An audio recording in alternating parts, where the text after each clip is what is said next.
Hello students, आप एकक दो परमाणु की संरचना के बारे में पढ़ रहे हैं, स्ट्रक्चर ऑफ एटम के बारे में।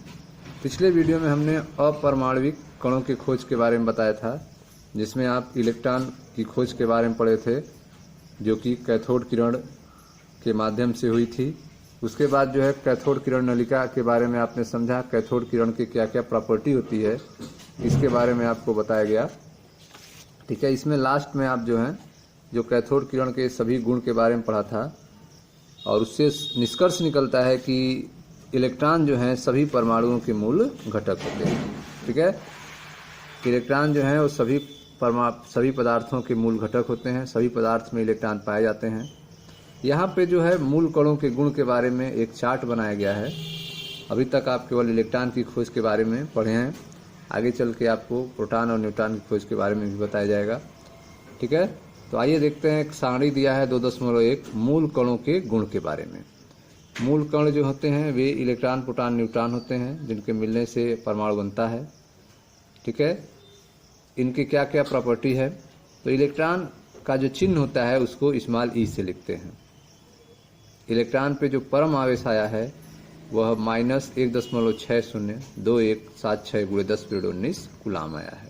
ठीक है, तो यह जो इलेक्ट्रॉन पे आवेश होता है वो ऋणात्मक इसको देते हैं, आवेश को चिन्ह जो है ऋणात्मक लगाते हैं। ठीक है, और इसका मान कितना होता है तो 1.602176 × 10⁻19 कूलाम होता है। सापेक्ष आवेश इलेक्ट्रॉन का होता है -1। इलेक्ट्रॉन का द्रव्यमान किलोग्राम में 9.109382 × 10⁻31 किलोग्राम होता है। 9.109382 × 10⁻31 किलोग्राम इलेक्ट्रॉन का द्रव्यमान होता है। इलेक्ट्रॉन का द्रव्यमान atomic mass unit, unified unit में यू में कितना होता है तो 0.00054 होता है। ठीक है, लगभग द्रव्यमान इसका 0 मानते हैं, 0 यू मानते हैं। ठीक है, तो आपने देखा कि मूल कणों में सभी पदार्थों में पाया जाने वाला मूल कण इलेक्ट्रॉन है, जिसका चिन्ह ई है, जिस पर परम आवेश -1.6 × 10⁻19 कूलाम बताते हैं। सापेक्ष आवेश -1 बताते हैं। इलेक्ट्रॉन का द्रव्यमान 9.1 × 10⁻31 किलोग्राम बताते हैं। ठीक है, दूसरा है प्रोटॉन। प्रोटॉन को चिन्ह जो है स्मॉल पी होता है। प्रोटॉन का चिन्ह स्मॉल पी होता है, जिस पर परम आवेश प्लस में 1.602176 × 10⁻19 कूलाम होता है। सापेक्ष आवेश +1 होता है। द्रव्यमान जो है किलोग्राम में 1.672621 × 10⁻27 किलोग्राम है। द्रव्यमान जो है यू में 1.00727 होता है, और लगभग द्रव्यमान जो है इसका 1 होता है। ठीक है, प्रोटॉन जिसका चिन्ह स्मॉल पी है, जिस पर परम आवेश +1.6 × 10⁻19 कूलाम होता है। सापेक्ष आवेश +1 होता है। द्रव्यमान जो है 1.67 × 10⁻27 किलोग्राम इसको कहा जाता है। ठीक है, तो आप देख रहे हैं कि इलेक्ट्रॉन से ज़्यादा वजन जो है प्रोटॉन का होता है। ठीक है, आवेश जो देख रहे हैं लगभग जो है आवेश बराबर ही होते हैं। इलेक्ट्रॉन पे माइनस होता है, प्रोटॉन पे प्लस होता है। न्यूट्रॉन का चिन्ह स्मॉल n होता है, जिस पर परम आवेश जो है 0 होता है, कोई आवेश नहीं होता है, न्यूट्रल होता है। सापेक्ष आवेश 0 होता है। न्यूट्रॉन का वजन होता है, जो मान है 1.674927 × 10⁻27 किलोग्राम। ठीक है, तो इसका वजन जो होता है वह प्रोटॉन के वजन से ज़्यादा होता है। न्यूट्रॉन का वजन इलेक्ट्रॉन के वजन से भी ज़्यादा होता है, न्यूट्रॉन का वजन। इसका जो यू में द्रव्यमान होता है वह होता है 1.00867 यू। लगभग द्रव्यमान इसको कहें तो 1 यू कह सकते हैं आप। ठीक है, तो यह थे आपके मूल कणों के गुण के बारे में, जिसमें इलेक्ट्रॉन, प्रोटॉन, न्यूट्रॉन मूल कण होते हैं, उनके चिन्ह के बारे में, परम आवेश के बारे में, सापेक्ष आवेश, उनके वजन के बारे में, द्रव्यमान के बारे में, यह आपने देखा। अब जो है 19वीं शताब्दी के आरंभ में कुछ प्रयोग किए गए, जिनके बारे में हम थोड़ी सी चर्चा करते हैं, क्योंकि बाकी व्याख्याएं जो होंगी, जो हेडिंग्स चलेंगे वो इन्हीं के बेस पे चलेंगे। 19वीं सदी के दूसरे अर्धांश में, ठीक है, 19वीं सदी के दूसरे अर्धांश में विभिन्न प्रयोग किए गए। देखिए ध्यान से, 19वीं सदी के दूसरे अर्धांश में विभिन्न प्रकार की किरणों की खोज हुई। ठीक है, 19वीं सदी के दूसरे अर्धांश में विभिन्न प्रकार के किरणों की खोज हुई। विल्हेम रॉन्टजेन ने 1895 में दर्शाया कि कैथोड किरण नली में उपस्थित पदार्थ से टकराने पर इलेक्ट्रॉन ऐसी किरणें उत्पन्न करते हैं जो कैथोड किरण नली के बाहर रखे प्रदीप्त पदार्थ में प्रदीप्त उत्पन्न कर सकते हैं।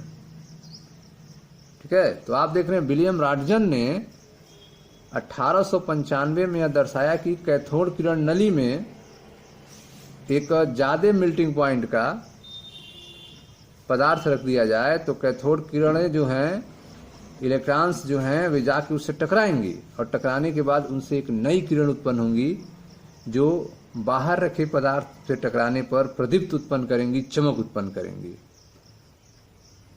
ठीक है, तो 1895 में दर्शाया कि कैथोड किरण नली में उपस्थित पदार्थ से टकराने पर इलेक्ट्रॉन ऐसी किरणें उत्पन्न करते हैं जो कैथोड किरण नली के बाहर रखे प्रदीप्त पदार्थ में प्रदीप्त उत्पन्न कर सकते हैं। चूंकि रॉन्टजेन को इन किरणों के प्रकृति के बारे में पता नहीं था, अतः उन्होंने इन्हें एक्स किरण का नाम दे दिया, जो आज भी प्रचलित है। एक्स किरणें, एक्सरे कराने जाते हैं तो वहां पे आप देखते हैं कैथोड किरण नली से में उच्च मेल्टिंग पॉइंट के पदार्थ टकराते हैं और वहां से एक्सरेज निकलते हैं, और जिससे जो है आपका जहाँ पे हड्डी, बोन्स, इनका स्ट्रक्चर्स जो है प्लेट पर तैयार की जाती है और ब्रेक का पता लगाया जाता है। ऐसा देखा गया कि इलेक्ट्रॉनों के अधिक घनत्व वाले धातु एनोड लक्ष्य से टकराने के कारण, इलेक्ट्रॉन जो हैं वे अधिक घनत्व वाले धातु से अगर टकराएं, ऐसा देखा गया कि इलेक्ट्रॉनों के अधिक घनत्व वाले धातु एनोड लक्ष्य से टकराने के कारण प्रभावी एक्स किरणें उत्पन्न होती हैं।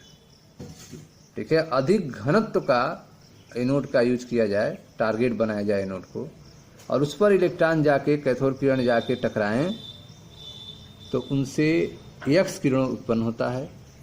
एक्स किरणें जो हैं विद्युत और चुंबकीय क्षेत्र में विक्षेपित नहीं होती हैं। एक्स किरणों में यह प्रॉपर्टी होती है कि यह न तो विद्युत क्षेत्र में मुड़ती हैं और न तो चुंबकीय क्षेत्र में मुड़ती हैं। ठीक है, डिफ्लेक्ट नहीं होती हैं विद्युत और चुंबकीय क्षेत्र में। इन कणों के पदार्थ में अति उच्च भेदन शक्ति होती है। एक्स किरणों में जो एक्स किरणें हैं, इन कणों के पदार्थ में अति उच्च भेदन शक्ति होती है, पेनिट्रेटिंग पावर होती है। ठीक है, यही कारण है कि वस्तुओं के आंतरिक अध्ययन में, इंटरनल स्ट्रक्चर में इन किरणों का उपयोग होता है। वस्तुओं के आंतरिक अध्ययन में एक्स किरणों का उपयोग होता है। इन किरणों की तरंगदैर्घ्य बहुत कम होती है। एक्स किरणों की तरंगदैर्घ्य बहुत कम होती है, 0.1 नैनोमीटर, और वैद्युत चुंबकीय व्यवहार दर्शाती हैं।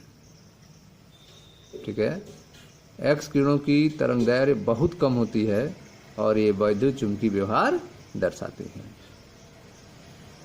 ठीक है, तो आपने देखा कि 19वीं सदी के दूसरे अर्धांश में विभिन्न प्रकार के किरणों की खोज हुई। विल्हेम रॉन्टजेन ने सन 1895 में दर्शाया कि कैथोड किरण नली में उपस्थित पदार्थ से टकराने पर, ठीक है, कैथोड किरण नली में उपस्थित पदार्थ से टकराने पर इलेक्ट्रॉन ऐसी किरणें उत्पन्न करती हैं जो कैथोड किरण नली से बाहर रखे प्रदीप्त पदार्थ में प्रदीप्त उत्पन्न कर सकते हैं। चूंकि रॉन्टजेन ने इन किरणों के प्रकृति का पता नहीं था, अतः उन्होंने इन्हें एक्स किरणों का नाम दे दिया, जो आज भी प्रचलित है। ऐसा देखा गया है कि इलेक्ट्रॉन के अधिक घनत्व वाले धातु एनोड लक्ष्य से टकराने के कारण प्रभावी एक्स किरणें उत्पन्न होती हैं। एक्स किरणें जो हैं विद्युत और चुंबकीय क्षेत्र में विक्षेपित नहीं होती हैं। एक्स किरणें विद्युत और चुंबकीय क्षेत्र में विक्षेपित नहीं होती हैं। इन किरणों के पदार्थों में इन कीड़ों के पदार्थ में अति उच्च वेधन शक्ति होती है, अति उच्च पेनिट्रेटिंग पावर होता है। यही कारण है कि वस्तुओं के आंतरिक अध्ययन में इन कीड़ों का उपयोग होता है। इन कीड़ों की तरंगदैर्घ्य बहुत कम होती है और वैद्युत चुंबकीय व्यवहार दर्शाती है। ठीक है। हेनरी बैकुरल, एक दूसरे वैज्ञानिक है हेनरी बैकुरल, ने देखा कि कुछ तत्व विकिरण का उत्सर्जन स्वयं करते हैं। हेनरी बैकुरल ने देखा कि कुछ तत्व ऐसे होते हैं जो विकिरण का उत्सर्जन स्वयं करते हैं। उन्होंने इस परिघटना को रेडियो एक्टिविटी कहा और बताया कि ऐसे तत्व रेडियो एक्टिव तत्व कहलाते हैं। हेनरी बैकुरल ने देखा कि कुछ तत्व विकिरण का उत्सर्जन स्वयं करते हैं। उन्होंने इस घटना को रेडियो एक्टिविटी कहा और बताया कि ऐसे तत्व रेडियो एक्टिव तत्व कहलाते हैं। इस क्षेत्र को Marie Curie, Pierre Curie, Rutherford तथा फ्रेडरिक सोडी ने विकसित किया। इसमें 3 प्रकार की किरणें अल्फा, बीटा तथा गामा उत्सर्जन देखा गया। रदरफोर्ड ने पाया कि अल्फा किरणों में 2 धनात्मक आवेश और 4 इकाई परमाणु द्रव्यमान वाले उच्च ऊर्जा कण होते हैं। रदरफोर्ड ने पाया कि जो अल्फा किरणें होती हैं उन पर 2 धनात्मक आवेश होता है और 4 इकाई परमाणु द्रव्यमान वाले उच्च ऊर्जा कण होते हैं। उन्होंने यह निष्कर्ष निकाला कि अल्फा कण हीलियम नाभिक होते हैं। अल्फा कण क्या होते हैं? हीलियम नाभिक होते हैं, क्योंकि 2 इलेक्ट्रॉन के साथ मिलकर अल्फा कण हीलियम गैस प्रदान करते हैं। अल्फा कण जो हैं वो हीलियम नाभिक होते हैं। क्यों? क्योंकि 2 इलेक्ट्रॉन के साथ मिलकर अल्फा कण हीलियम गैस प्रदान करते हैं। ठीक है। तो आपने देखा कि 19वीं सदी के दूसरे अर्धांश में विलियम रॉन्टजन ने एक्स किरणों की खोज की और उसी दौरान हेनरी बैकुरल ने रेडियो एक्टिविटी की खोज की, रेडियो एक्टिव तत्वों के बारे में बताया। और इस क्षेत्र को मैरी क्यूरी, पियरे क्यूरी और रदरफोर्ड तथा फ्रेडरिक सोडी ने विकसित किया। इसमें 3 प्रकार की किरणें अल्फा, बीटा तथा गामा का उत्सर्जन देखा गया। अल्फा के बारे में रदरफोर्ड ने बताया कि अल्फा किरणें जो होती हैं, अल्फा किरणों में 2 इकाई धनात्मक आवेश और 4 इकाई परमाणु द्रव्यमान वाले उच्च ऊर्जा कण होते हैं। उन्होंने यह निष्कर्ष निकाला कि अल्फा कण जो हैं वे हीलियम के नाभिक होते हैं। क्यों? क्योंकि 2 इलेक्ट्रॉनों के साथ मिलकर अल्फा कण हीलियम गैस प्रदान करते हैं। ठीक है। बीटा किरणें इलेक्ट्रॉन के समान ऋणात्मक आवेश वाले कण होते हैं। बीटा किरणें जो होती हैं वे इलेक्ट्रॉन के समान ऋणात्मक आवेश वाले कण होते हैं। Fast moving electron is called beta raise. ठीक है। इलेक्ट्रॉन जो है बहुत फास्ट मूव करते हैं, उन्हीं को बीटा किरणें कहा जाता है। बीटा किरणें इलेक्ट्रॉनों के समान ऋणात्मक आवेश वाले कण होते हैं। गामा किरणें जो हैं वे एक्स किरणों के समान उच्च ऊर्जा विकिरण होते हैं, जिनकी प्रकृति उदासीन है और जिनका कोई कण नहीं होता है। ठीक है। गामा किरणें जो हैं वह एक्स किरणों के समान उच्च ऊर्जा विकिरण होती हैं, जिनकी प्रकृति उदासीन होती है और जिनका कोई कण नहीं होता है। ठीक है। वेधन क्षमता सबसे कम जो है अल्फा किरणों की होती है, क्योंकि इनकी वेलोसिटी जो होती है सबसे कम होती है। उसके बाद बीटा किरणों की अल्फा कणों से 100 गुना अधिक होता है और सबसे अधिक वेधन क्षमता होती है गामा किरणों की, जो कि अल्फा कणों से 1000 गुना अधिक होता है। ठीक है। तो इस तरह से आपने देखा कि बीटा किरणें जो है इलेक्ट्रॉन के समान ऋणात्मक आवेश वाले कण होते हैं। गामा किरणें एक्स किरणों के समान उच्च ऊर्जा विकिरण होते हैं, जिनकी प्रकृति उदासीन होती है और जिनका कोई कण नहीं होता है। वेधन क्षमता सबसे कम अल्फा किरणों की, उसके बाद बीटा किरणों की अल्फा कणों से 100 गुना अधिक, तथा सबसे अधिक जो है गामा किरणों की होती है, जो अल्फा कणों से 1000 गुना अधिक होता है। ठीक है स्टूडेंट्स, तो यह सारे एक्सपेरिमेंट उस दौरान किए गए थे जिनके रिजल्ट्स जो है सब लोगों को पता था। इस आधार पे जो है आगे के प्रयोग जारी रहेंगे। मिलते हैं नेक्स्ट वीडियो में, जहाँ चर्चा करेंगे परमाणु का थॉमसन मॉडल के बारे में। Thank you.